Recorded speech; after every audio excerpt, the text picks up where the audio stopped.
路警察陪同下，缓缓走下斗六车站楼梯。在此之前，他因身体不适昏倒，引发站务人员及其他乘客高度关注。那个人是讲伊昨暝我困无好势啦。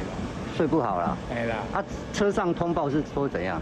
车上通报是说有癫痫的。这班台铁自强号135次列车从基隆七堵开往屏东，30岁的男乘客当时坐在一车37号的位置。27号晚间6点11分，他咳嗽咳到昏倒，列车长紧急通报救护人员到场。意识已经恢复了正常，那经评估后，生命迹象稳定，也没有发烧的一个状况。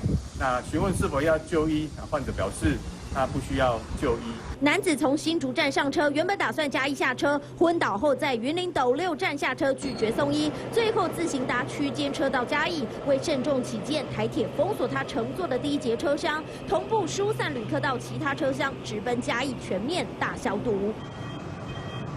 背着消毒液、全套防护装备，来回在台铁自强号车厢喷洒，从厕所到乘客座位区一个角落都不能放过。虽然男子体温36.5度，没有发烧，但疫情期间还是不得不慎。3立新闻6一的廖国雄、云林嘉义综合报道。